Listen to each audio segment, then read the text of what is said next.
این مسابقات ماراتن در کابل به هدف بزرگداشت از روز استرداد استقلال افغانستان برگزار شد. در این مسابقات با شمول 4 دختر 12 بازیکن از کابل و شماری از ولایت شمال افغانستان اشتراک کردند. بریالای سعیدی یک تن از این بازیکنان توانست با دوش 40 کیلومتر مقام اول را در این مسابقات به دست آورد.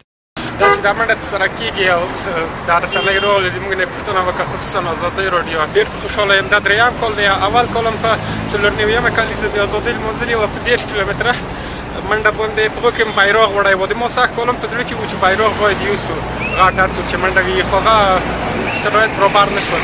بیا هم په 15 ماراتون منډه وکړه، دا 6 یم ماراتون. زه تیبې د خیر سهار کال انشاءالله همدغسې موږ ترسره کوو، خو هیله لرم چې نور ځوانان هم دغسې یو ځای. یک بازیکن دختر که در این مسابقات اشتراک کرده بود گفت که هدف از اشتراک آنها تشویق دیگر دختران به ورزش است. من نیلوفر سروش هستم. هدف ماراتون یعنی این است که رایج ساختن ورزش و همچنین هدف اصلیشان یعنی هدف ما این است زمانی که ما این کارم میکنیم دیگه دختران تشویق میشه. هدف ما با ساختن راه ورزش برای دیگه بنمار است.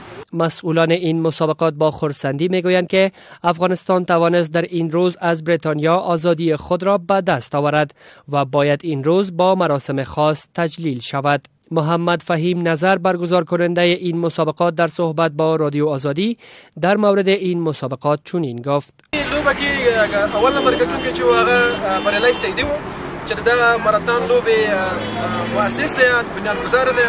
نو ډېر خوشاله یم چې وطن خپلواکي ما سره لاسته راوړې ده او د دې په افتخار باندې دا ټول ځوانان راغونډ شوي او دغه لوبه هم سرته ورسوله. این دوش بازیکنان از طاق ظفر ولسوالی پغمان آغاز شده و از میدان هوایی بین المللی حامد کرزی، وزیر محمد اکبرخان و پل باغ عمومی گذشته در مقابل پوهنتون تعلیم و تربیت شهید برهان الدین روانی خاتمه یافت. الیاس صالح، رادیو آزادی.